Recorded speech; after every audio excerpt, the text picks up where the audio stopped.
a la micología.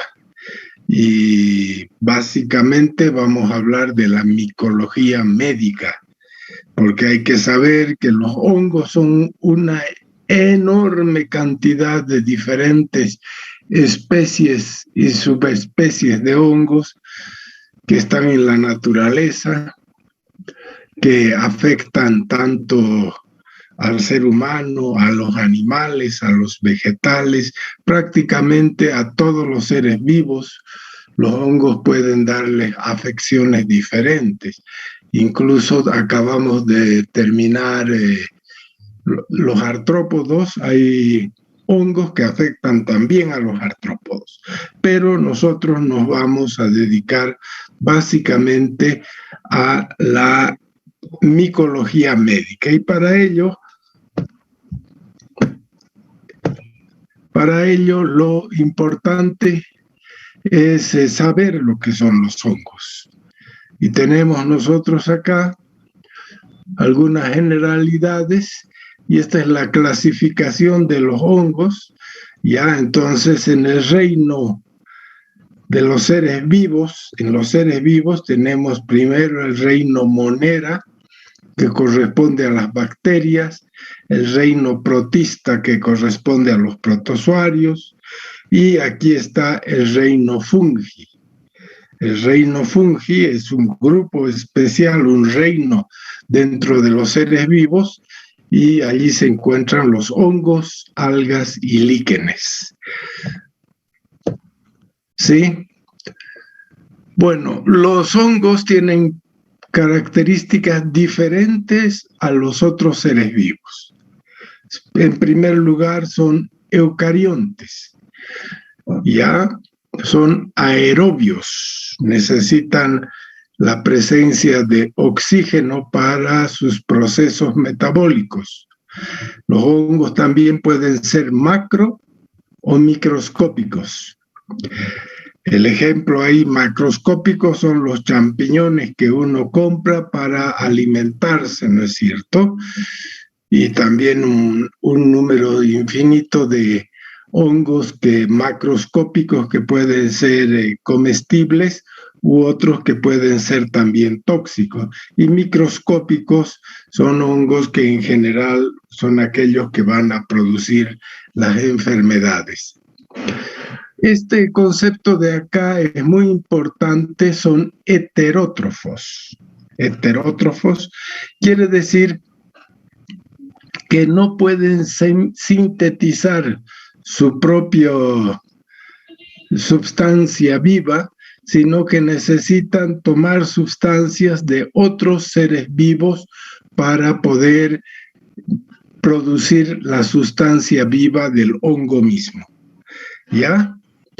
La nutrición la efectúa mediante la secreción de enzimas, que son exoenzimas, que digieren la materia orgánica antes de ingerirla. Por eso también son heterótrofos, necesitan la presencia de materia orgánica.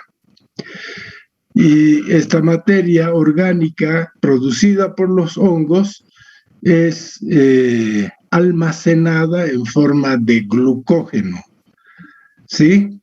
También poseen una membrana celular que está constituida por ergosterol, muy importante, el ergosterol, porque cuando se habla de tratamiento, la mayor parte de los medicamentos antifúngicos van a intervenir en el metabolismo del ergosterol. También tienen quitina, ¿ya? En la membrana celular, no es celulosa, es quitina. Ya, y ese es el principal componente de la pared celular, y se reproducen por unos partículas llamadas procoágulos, y cuyo nombre específico son esporas. Ya, entonces aquí repitiendo los conceptos más importantes que acabamos de decir. Es un ser vivo. Pueden ser los hongos unicelulares, compuestos por una sola célula, o pluricelulares, son eucariotes, que quieren decir que es una célula completa, con un núcleo, con un citoplasma, con una membrana tanto nuclear como membrana citoplasmática. Como habíamos dicho, ya son macroscópicos, se dividen por mitosis y también tienen una reproducción sexual y asexual. Son aeróbicos. En su pared celular hay fundamentalmente quitina. No forman tejidos, no forman tejidos. Tienen, cuando son pluricelulares, cada hongo forma algo que se llama filamentos o hifas, pero no tienen una función de conjunto, no forman tejido.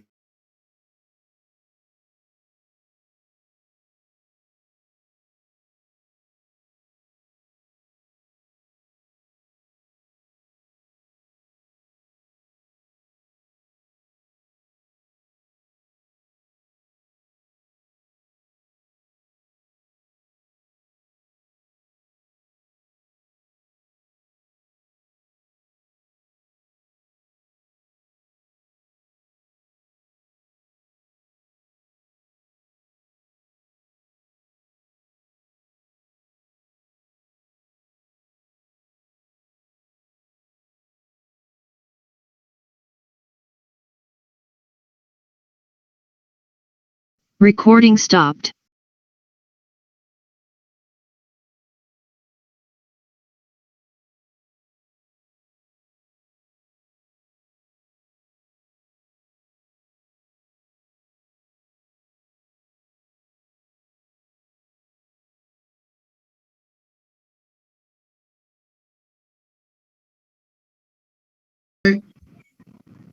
Ya estábamos viendo algunas características particulares de los hongos. Espero que no se vuelva a cortar ahora.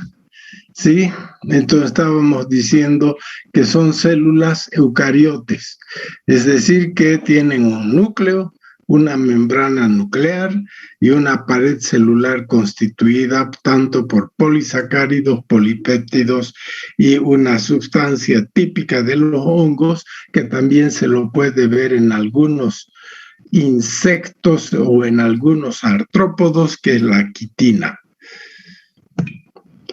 Ya aquí ven la estructura básica de un hongo. Ya puede ser unicelular o pluricelular. Ya existen más de 300.000 especies, muchas de las cuales son patógenas tanto para plantas como para animales. ¿Ya? Y para el ser humano hay aproximadamente unas 100 especies que son patógenas, unas más importantes que otras, ¿no? Y aquí ustedes pueden ver los constituyentes clásicos del hongo. Ya aquí tienen una célula con el núcleo, ¿no es cierto? La pared nuclear. Tienen después todos los componentes típicos de una célula y también tienen la pared celular acá, ¿no es cierto? Y la membrana celular, ¿ya? O sea que en eso no hay, digamos, nada especial. Aquí quería hacerles yo una diferenciación entre hongos y plantas. Los hongos no poseen clorofila, por el contrario, las plantas sí tienen clorofila. No forman tejidos, pero las plantas sí forman tejidos. La pared celular de los hongos está constituida de esta sustancia que se llama quitina, mientras que la pared celular de las plantas está conformada, todos ustedes ya saben, por celulosa. Y la materia de almacenamiento en el caso de los hongos es el glucógeno y en las plantas el almidón. Vean entonces que los hongos no son plantas, son un reino especial que es el fungi imperfecti. Este hecho también es muy importante, la nutrición de los hongos. Ya los hongos son incapaces de elaborar sus productos orgánicos, su materia orgánica, a partir de carbón inorgánico, como lo hacen las plantas. Las plantas pueden, a partir del carbón inorgánico, originar su propia materia orgánica. Los hongos no. Requieren de compuestos preformados, compuestos orgánicos preformados, para obtener el carbón y elaborar sus propios compuestos. Y esta característica es lo que hace que los hongos se los denomine heterotróficos, que necesitan otros compuestos, vamos a decir, orgánicos, para conformar su propio compuesto orgánico. Es muy importante porque hace que todos los hongos de alguna manera sean dependientes de la materia orgánica. Los hongos crecen en donde hay materia orgánica. Si no hay materia orgánica, los hongos no pueden crecer, ¿sí? Y además de necesitar otros compuestos orgánicos, requieren de elementos químicos inorgánicos en muy pequeñas cantidades, entre ellas el hierro, el zinc, el manganeso, el cobre, el molibdeno, el calcio, el potasio, ¿sí? Que sirven para el crecimiento del hongo. Y dentro de la clasificación de los hongos, se clasifican a los hongos en saprófitos. Estos hongos saprófitos toman sus nutrientes de materia orgánica muerta o en descomposición, ¿sí? En este caso, son muy importantes en el rol que juegan en la descomposición de la materia orgánica, ¿ya? Y por otro lado, los hongos pueden ser parásitos, y en ese caso se nutren de materia viva. Los que vamos a ver, la mayor parte de los hongos de importancia médica son hongos parásitos, es decir, necesitan de algunos elementos de la materia viva y en este caso del ser humano. Estos dos hechos de que los hongos sean saprófitos y parásitos les da esa función tan importante en la regulación del ecosistema, en la degradación de la materia orgánica, ¿sí? Entonces hace que la materia orgánica se convierta en sus elementos esenciales.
No estoy pudiendo tener una conexión aceptable.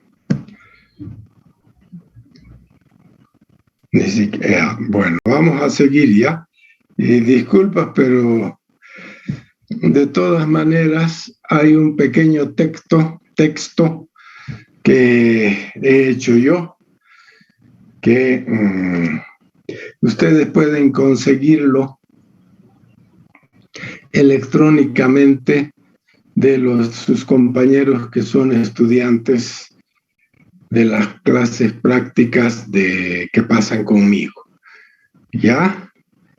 Se llama micología médica. ¿Están viendo ahora la pantalla? Sí, hasta. Ya. Pues vamos a tratar de seguir, pero si no, no vamos a tampoco rasgarnos las vestiduras, sino que simplemente vamos a dejar para que puedan estudiar desde el texto. ¿Sí?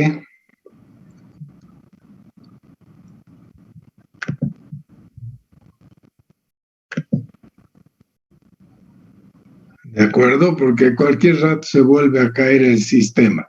Entonces, pero estábamos diciendo que los hongos pueden ser unicelulares o pluricelulares. Cuando son unicelulares se los llaman levaduras. Cuando son pluricelulares tienen estructuras pluricelulares, por supuesto, que se llaman hifas o filamentos.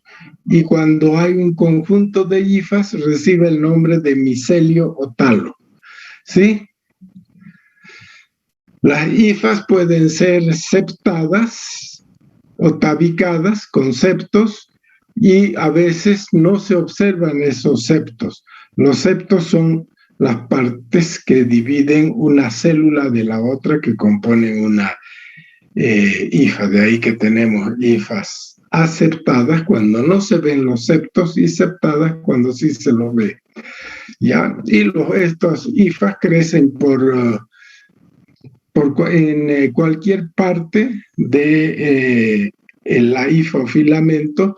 Pueden aparecer nuevos brotes, podríamos decir, de los cuales se van a conformar otras hifas. Y como habíamos dicho, el conjunto de hifas se denomina micelio. ¿Ya?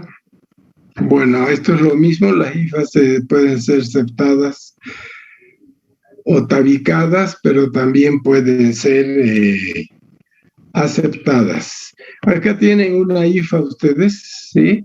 Y esta hifa está constituida para mostrarles. Aquí se ve una célula, otra, y aquí está el septo que divide una hifa, una célula de la otra. ¿Ya? Y este septo tiene un pequeño espacio de comunicación, ¿ya? Un pequeño espacio de comunicación entre una célula y otra, y tienen un pequeño corpúsculo que se llama el corpúsculo de Voronin, y ese corpúsculo se pone aquí y cierra el septo cuando se va a dividir la célula en esporas. ¿Ya? Entonces acá tiene una hifa no septada, que se llama también cenocítica, ¿de acuerdo? Y acá ven una hifa septada, ¿no? Y dando ramificaciones diferentes. Y dentro de los hongos también se describe una forma que se llama pseudomicelios. Los pseudomicelios en realidad son levaduras, hongos levaduriformes, que no tienen comunicación entre célula y célula. Simplemente no se han terminado de separar la célula madre de la célula hija, pero no tienen comunicación la una con la otra. ¿De acuerdo? Y eso se llaman pseudomicelios. Ya aquí ven otra vez un micelio septado, que aquí está dando órganos de reproducción, de formación de esporas. Un micelio no septado, no se ve las divisiones de la célula, y un pseudomicelio como se ve en algunas estructuras, por ejemplo, en Candida albicans. ¿Sí? Cuando ustedes hablan de hongos, van a escuchar siempre este nombre, una espora. Las esporas es una célula del hongo, ¿ya? Y que es capaz de generar, que se conforma en algunos órganos especiales del hongo, y es capaz de generar nuevos individuos. Es una pequeña unidad de propagación del hongo y funciona como semilla. Cuando hay una espora que puede resistir, tiene una pared gruesa y puede resistir mucho tiempo, decenas, centenas de años, la espora, es con una especie de semilla. Cuando esta espora encuentra el ambiente apropiado de humedad, de temperatura, vuelve a conformar un micelio y el hongo puede crecer. ¿Sí? De acuerdo, eso es lo que se denomina una espora. Es un elemento entonces de protección, pero también de propagación. El viento, el aire, cuando está soplando el viento, lleva esporas, partículas microscópicas del hongo de una parte a otra. ¿Sí? Y aquí ven ustedes varios tipos de esporas. Estas que se llaman blastosporas, que son unas esporas relativamente grandes. Estas que parecen pequeñas secciones articuladas, por eso se le llama artrosporas. Acá ven un organito especial del hongo que se llama un asco o asca, donde al interior de este saco, porque asca o asco quiere decir saco, se forman gran cantidad de esporas, y acá una modificación de un filamento, y ahí tienen ustedes las clamidosporas. O sea que hay varias formas de esporas. Sí, dentro de las esporas también un capítulo especial corresponde a diferenciar las esporas en microconidias, que serían estas de acá, pequeñas, microscópicas, o las macroconidias, que también son esporas, pero mucho más grandes, también son microscópicas, pero las esporas tienen como unas divisiones de septas, como se puede ver aquí. Son como unos organitos septados. Sí, eso se llama microsporas y se ve, macrosporas, perdón, y se ve sobre todo en los dermatofitos que vamos a estudiar después. Otra de las características importantes de los hongos, o sea, ya hemos dicho que se los puede encontrar ya sea como levaduras, como formas filamentosas, pero también se los puede encontrar como pseudohifas, sobre todo las levaduras, ¿ya? Y aquí ven ustedes una levadura con toda su estructura nuclear. Esto corresponde a la estructura de Cándida. Este es otro hongo que produce la pitiriasis, que es Malassezia furfur.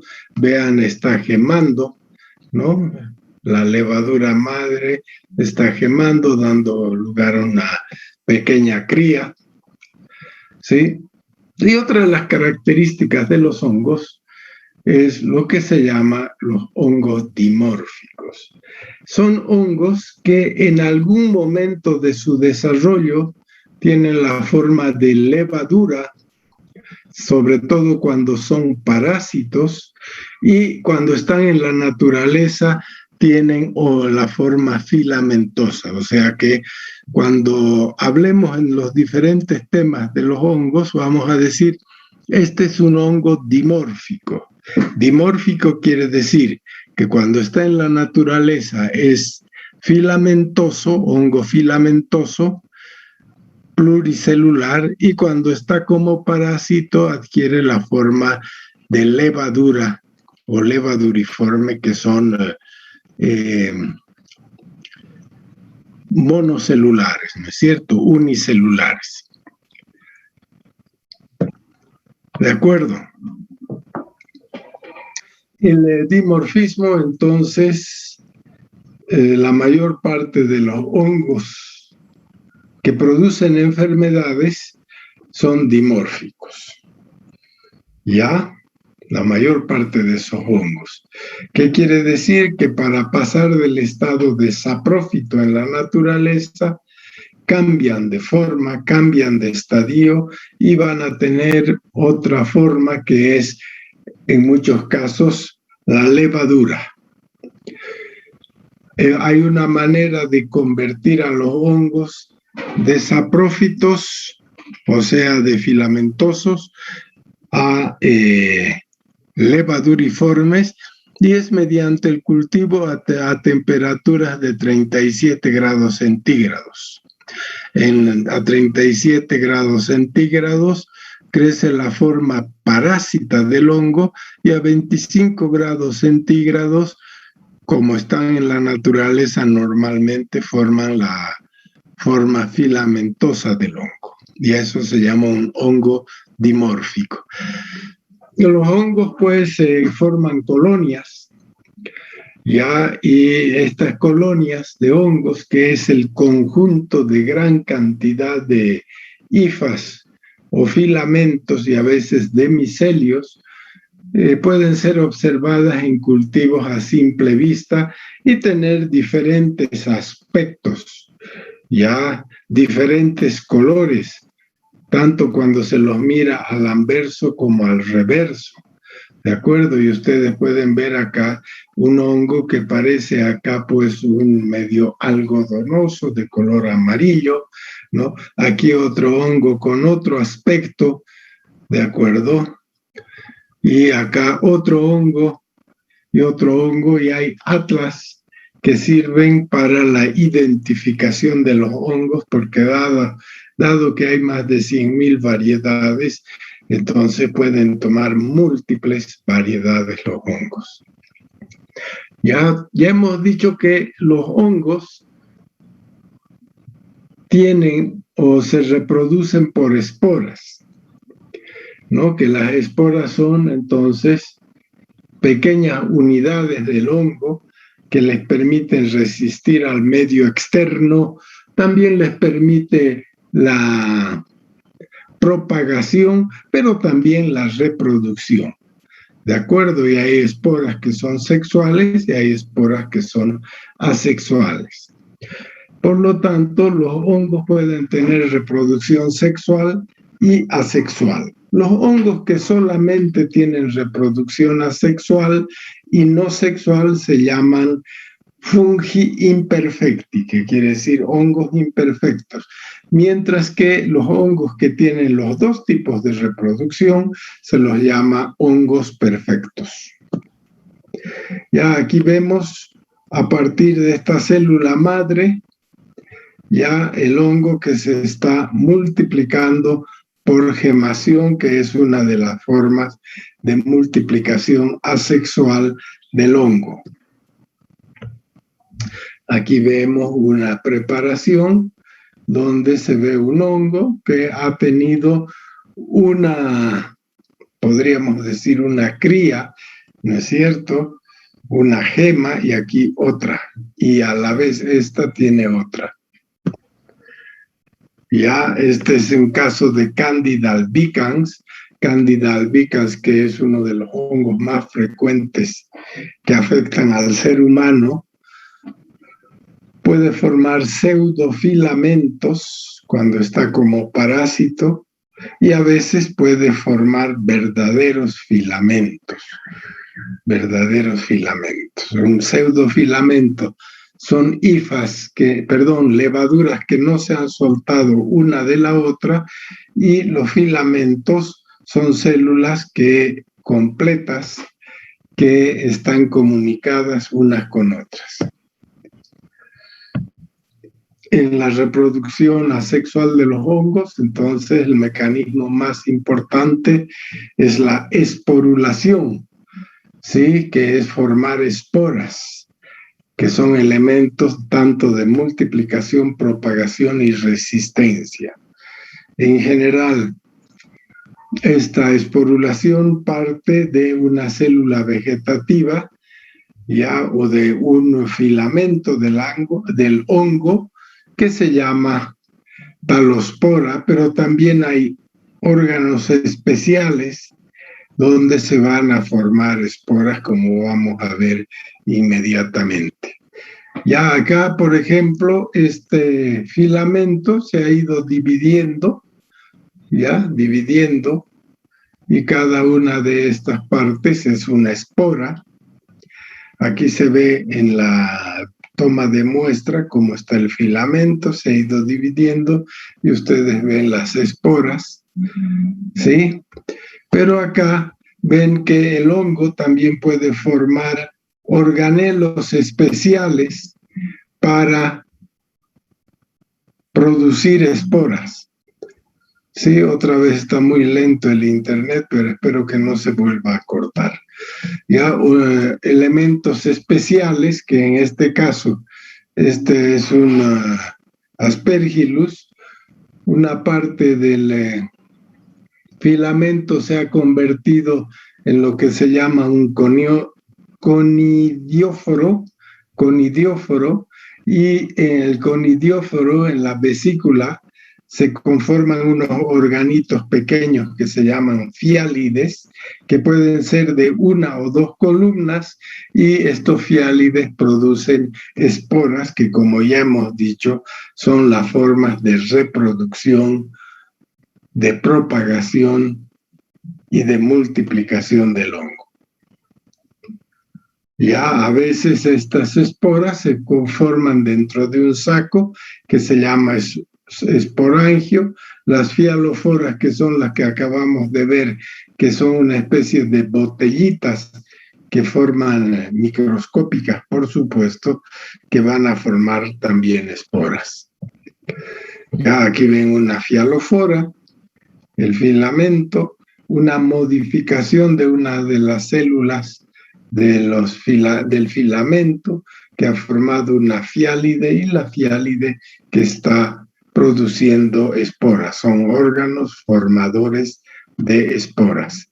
¿Ya? Y esta es una esporangiospora, es una especie de saco, y al interior de ese saco se forman gran cantidad de esporas, que luego se rompe el saco y son eliminadas las esporas. Bueno, entonces ustedes vean que los hongos constituyen un reino bastante diferente del reino animal, del reino vegetal y también de los protozoarios y de las bacterias, ¿no? Y tienen gran importancia los hongos, primero, porque desintegran o reciclan casi todos los restos orgánicos, ¿ya? Participan en la producción del humus del suelo, muy útiles para la fertilidad del suelo. O sea, participan en un proceso que se llama la biodesintegración. Se especula y se dice que si no existirían los hongos en la naturaleza, los productos orgánicos de los vegetales y de los animales no serían biodesintegrados para conformar nueva materia orgánica. O sea que eso nos muestra lo importante del rol en la biodesintegración que juegan los hongos. También los hongos tienen otras utilidades. Sirven como alimento, y en este caso son los champiñones, que últimamente están entrando muy de moda en Bolivia, y ahora ustedes en casi cualquier mercado pueden comprarse champiñones, ¿no es cierto? O champiñón de París u otros champiñones. También sirven las levaduras para la preparación del pan, del vino y de la cerveza. Ya, entonces ustedes, para hacer pan que se levante, que crezca, utilizan levadura. Para fermentar el vino también. Para hacer cerveza se utiliza el Saccharomyces cerevisiae. También se utiliza en la fabricación de quesos, en la fabricación de salsa de soya, para fermentar la yuca, etcétera. O sea que tienen una importancia grande en la producción de diferentes productos alimenticios, ya también en la industria para la producción de ácido nítrico, ahí actúa el Aspergillus niger. En la medicina, ustedes recuerdan cómo Fleming descubrió los antibióticos cuando en una plaquita de cultivo vio que había crecido un hongo y que en esa parte donde estaba el hongo no habían bacterias. Ya, y ahí dijo, aquí hay un hongo que está impidiendo el crecimiento de las bacterias, y vino el descubrimiento de los antibióticos, ¿no? Se producen entonces diferentes antibióticos a partir de los hongos. Tienen, por ejemplo, la penicilina, que es producida por el Penicillium notatum, las cefalosporinas por diferentes especies de hongos, que son los cephalosporum, la griseofulvina, otro hongo que es producida por Penicillium griseofulvum, etcétera. El ácido fusídico, que es otro antibiótico por Fusarium especie y mucor. También los hongos se han utilizado en la industria para la producción de hormonas, de enzimas, ¿sí? Y también hoy en día los hongos, sobre todo las levaduras, son utilizadas en ingeniería genética. Por supuesto, los hongos producen también grande cantidad de daños, son fitopatógenos, ya, y producen daño en las plantas. Si ustedes van a comprar, si sus plantas tienen hongos, pues ahí donde venden insecticidas, también tienen sustancias fungicidas que matan a los hongos de las plantas, ¿no? Pueden destruir las maderas, las pieles, las obras de arte, ¿no? Algunos aparatos que cuando les entran los hongos son carcomidos por los hongos, como las cocinas, las heladeras, etcétera, ¿sí? Y, por supuesto, también producen enfermedades. Una de las características de los hongos es que son acidófilos, y el pH óptimo de crecimiento del hongo es un pH de 5.6. La mayor parte de los otros seres vivos viven y crecen en un pH muy próximo al pH neutro de 7, ¿no? Incluso levemente alcalino de 7.4, pero los hongos tienen un pH óptimo para su crecimiento de 5.6, que es bastante ácidos, ¿no?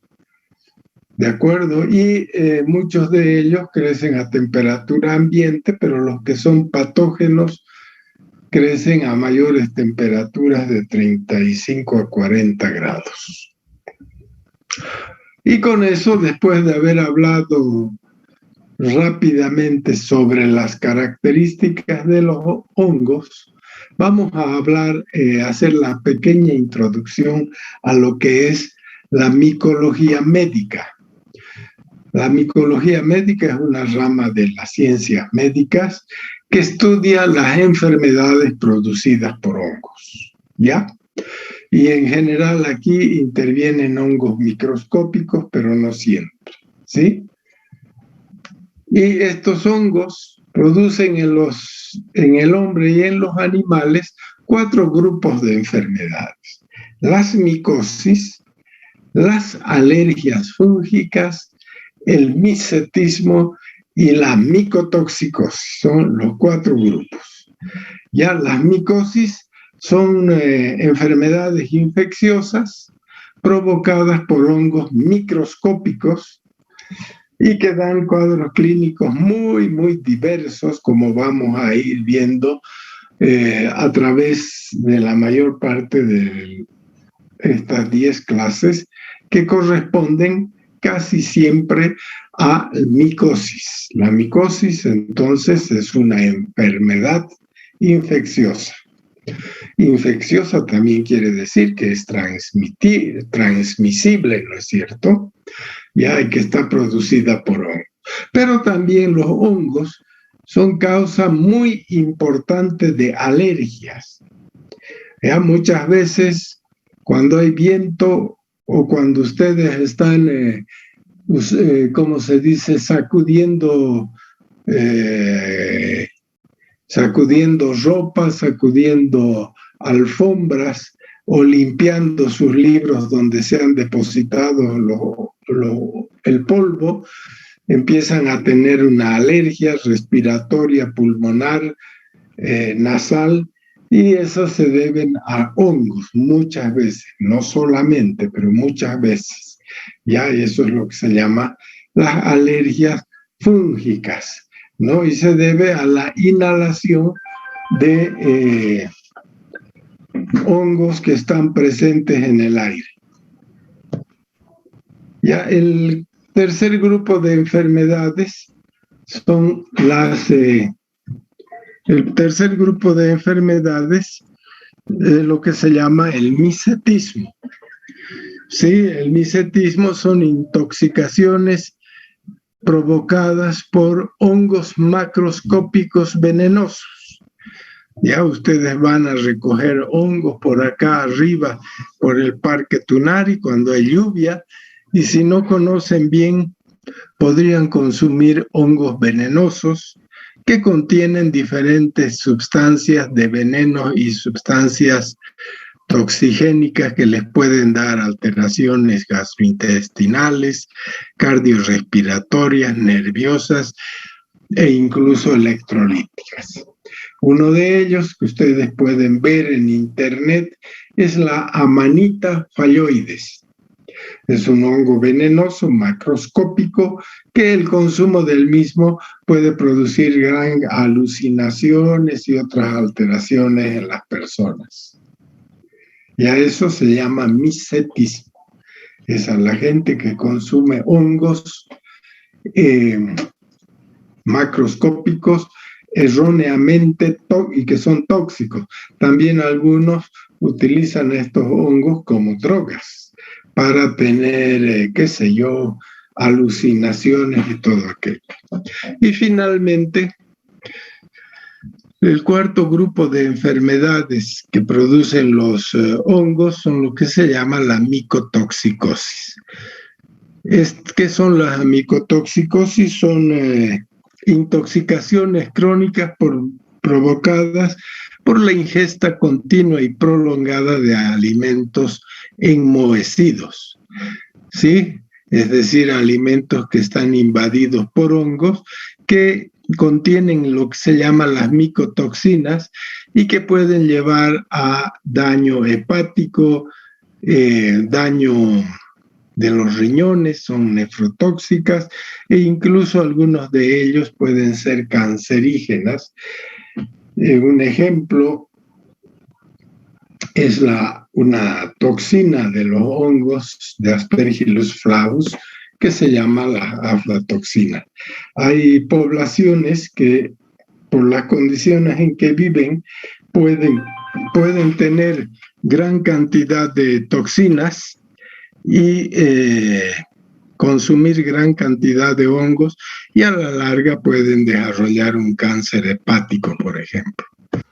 Sí, aquí ven algunas imágenes de cómo se toman las muestras de una lesión de hongos. Aquí ven la lesión en la piel y con un pequeño escalpelo se ya busca las escamas y esas escamas va a mostrar a los hongos. Aquí también ya esta es una pitiriasis versicolor y también están tomando las muestras. Ya aquí están sacando escamas de una lesión importante que parecen una micosis, y aquí en las escamas se van a encontrar el hongo, ya sea en su forma de filamentos o en su forma de levaduras. Acá en una micosis de la barba, una tiña barbae, están tomando pelitos porque pueden estar infectados los pelos.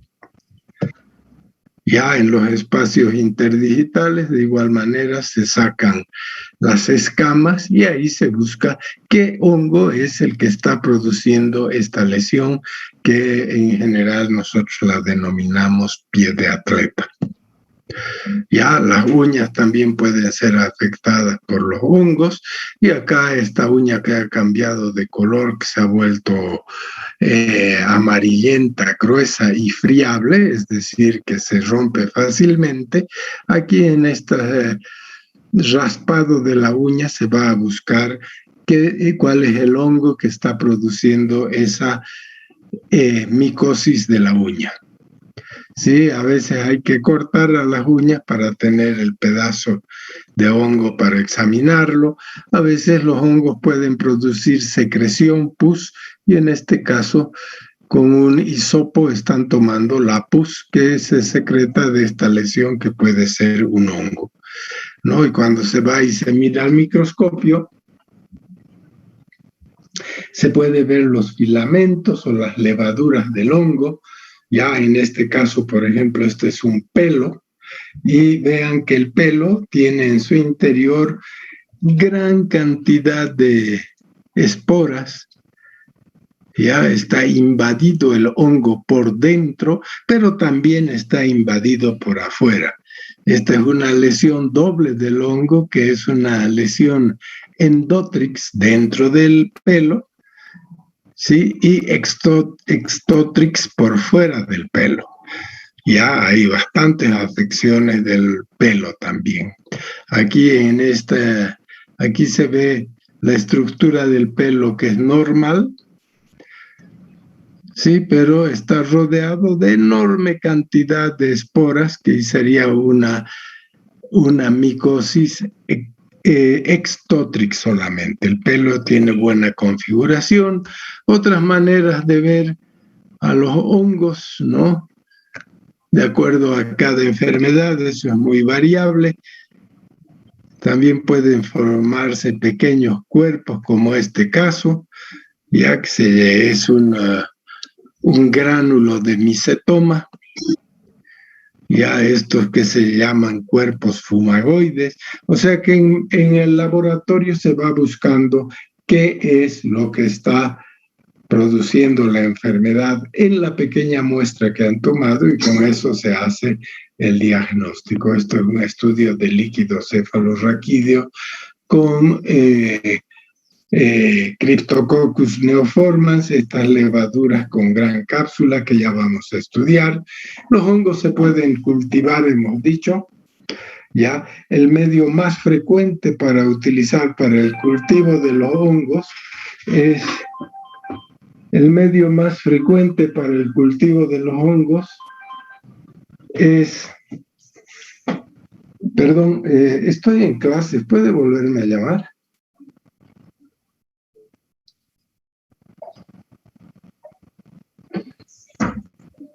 El medio de cultivo de los hongos, este es vean ustedes, aquí dice medio de Saburo, es el medio que más frecuentemente se utiliza para identificar a los hongos.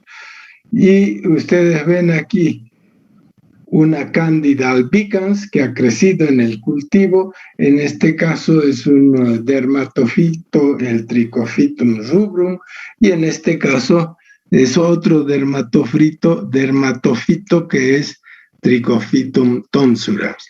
O sea que los hongos se cultivan, se pueden cultivar a 25 grados o se pueden cultivar a 37 grados, y ahí van a crecer las diferentes especies de hongos que están produciendo la enfermedad, y eso permite su identificación. Ya en cuanto a las enfermedades producidas por hongos microscópicos, Hay hongos que producen micosis superficiales, que ya vamos a ver posteriormente. Ya son las micosis que afectan la piel, las uñas, el pelo y las mucosas, y eso se llama micosis superficiales. Después hay lo que se llaman las micosis cutáneo profundas o subcutáneas, y esas van a afectar también, por supuesto, la piel, pero pueden ir en profundidad a veces hasta el hueso, ¿sí? Y finalmente hay las micosis profundas o sistémicas, que son enfermedades que van a afectar varios órganos. ¿De acuerdo? Y ahí entonces vamos a estudiar esas diferentes micosis. Bueno, me he tenido que apurar un poco debido al miedo que tenía de que se vuelva a cortar la presentación, pero más o menos hemos cumplido con el objetivo de hacerles una presentación general de los hongos, y ya desde la próxima clase van a estudiar hongo por hongo, algunos hongos, no todos, por supuesto, pero los más importantes. Y como les dije, para estudiar hay un texto que yo lo he preparado y lo he ido cambiando a través de los años. Ese texto se llama Micología Médica, y ustedes lo pueden conseguir de cualquiera de mis